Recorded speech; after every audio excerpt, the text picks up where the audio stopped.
भोले बाबा वैष्णवों में भी सर्वश्रेष्ठ और सब पर सरलता से कृपा कर देते हैं। एक बार एक ब्राह्मण काशी में रहता था। उसके यहाँ सभी सुख थे, केवल संतान नहीं थी। ज्योतिष के विद्वान थे, अनुष्ठान किया। शिव जी प्रसन्न हुए, प्रकट हुए, कहा वत्स वर मांगो। ब्राह्मण ने कहा, हे भोले बाबा, आपकी कृपा से मेरे घर में सारी सुख सुविधाएं हैं, केवल एक पुत्र नहीं है, इसका सुख ही अच्छा है। नाथ, आप मुझे सुपुत्र प्रदान कीजिए।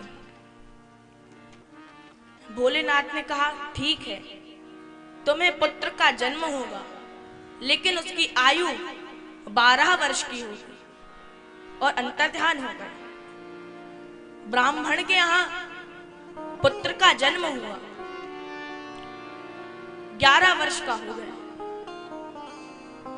ब्राह्मण को पता था कि इसकी मृत्यु में अब 1 वर्ष बाकी है। तभी वहां से नारद जी निकले।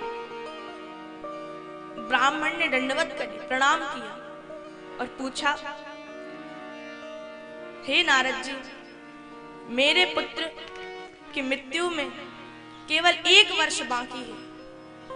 आप उपाय बताइए, मैं क्या करूं जिससे मेरे पुत्र बच जाए।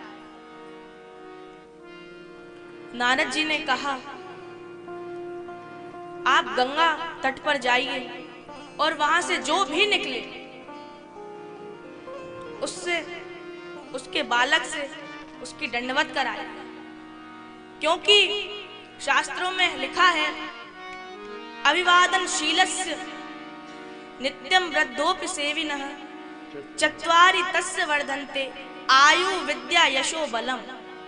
जो नित्य बड़े बूढ़ों को प्रणाम करता है, उसकी 4 चीजें अपने आप बढ़ती हैं, आयु, विद्या, यश और बल। इसलिए आप गंगा तट पर जाइए और वहां से जो भी निकले इस बालक से उसकी दंडवत कराइए। ब्राह्मण ने वैसा ही किया, वहां से जो भी निकलता उसकी दंडवत कराता था। अब ऐसे करके कई महीने बीत गए। बालक की मृत्यु में अब केवल 3 दिन शेष थे। ब्राह्मण बहुत दुखी था, पता था क्योंकि 3 दिन बाद मृत्यु हो जाएगी। तभी वहां से सप्तऋषि निकले।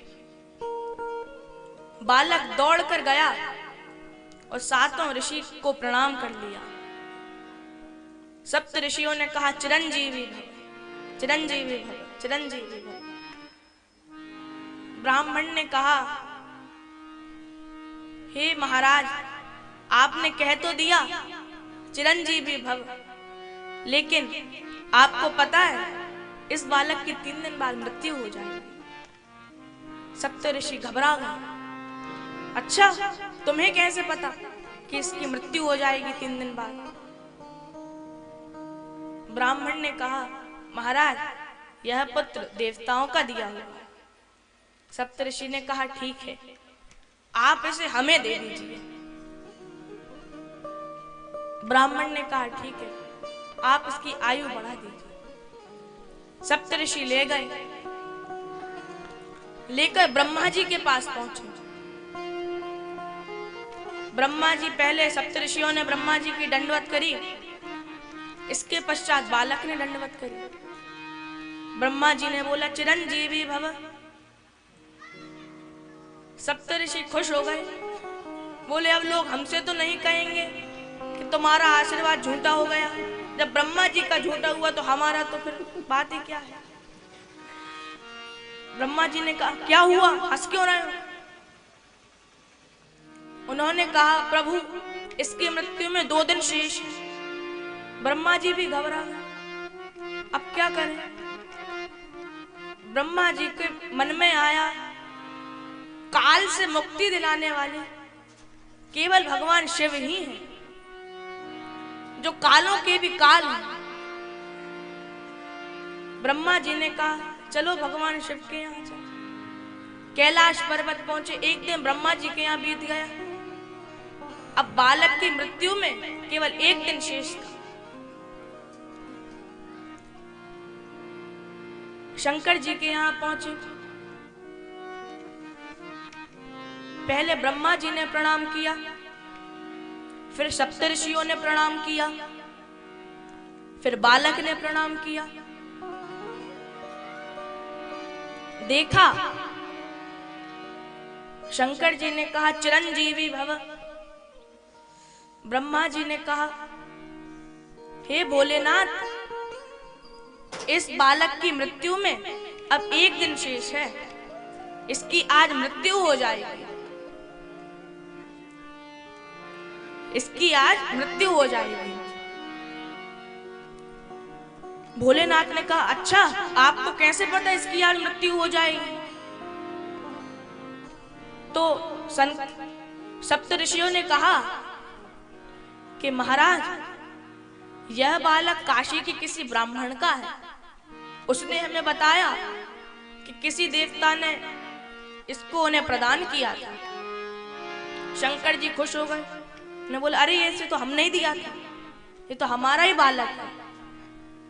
शंकर जी ने कहा चलो कोई बात नहीं, अब आप लोग निश्चिंत होकर चले जाइए।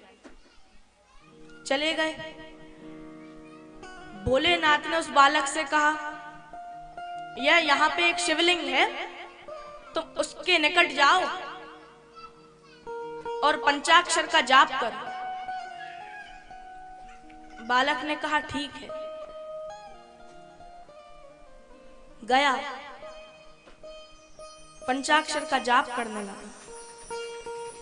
उसके मृत्यु का समय निकट आ गया। यमराज आए। यमराज ने उसके प्राण लेने लगे तो यमराज को देखकर वह बालक डर गया और निकट ही शिवलिंग थी तो शिवलिंग से जाके लिपट गया और कहा हा भोलेनाथ, मुझे बचा लो। आर्तनाद करने लगा। वहीं शिव जी प्रकट हो गए। बोल भोलेनाथ की। शंकर जी प्रकट हुए। यमराज ने कहा प्रभु, इसकी मृत्यु निकट आ गई है। शिव जी ने बोला इसे हमने आशीर्वाद दिया था कि ये 12 वर्ष जिएगा। उसने यमराज ने कहा प्रभु, इसके 12 वर्ष पूर्ण हो गए। तो शंकर जी ने कहा तुम्हें पता है हमने कौन से 12 वर्ष का वरदान दिया था? मनुष्यों के कि हमारे 12 वर्ष? यमराज ने कहा प्रभु ये तो नहीं पता। फिर तुम कैसे लेने आ गए? हमने इस बालक को हमारे 12 वर्ष दिए थे। अब शंकर जी के 12 वर्ष कैसे? एक बार त्रेता सतयुग निकल जाए, त्रेता निकल जाए, द्वापर निकल जाए, कलयुग निकल जाए, तब एक कल्प होता है। और ऐसे जब 15 कल्प निकल जाए, जब शंकर जी का एक दिन होता है, जब 15 कल्प निकले, जब शंकर जी का एक दिन होता है, अब एक दिन 12 दिन, शंकर जी ने अपने 12 दिन 12 वर्ष, 12 दिन में नहीं 12 वर्ष। 7 चिरंजीवी है और 8वें चिरंजीवी मार्कंडेय जी। वो जो बालक था इसका नाम मार्कंडेय पड़ा। आज हम इन्हें मार्कंडेय जी के नाम से जानते हैं। प्रलय के समय पर भी मार्कंडेय जी का वर्णन आता है। तो ऐसे भोलेनाथ की कृपा से जो 12 वर्ष जिसकी आयु थी, उसकी आयु वह अमर ही हो गया। मान लीजिए जिसकी आयु केवल 12 वर्ष थी, हमारे भोलेनाथ ने उसे अमर कर दिया। ऐसे भोले हैं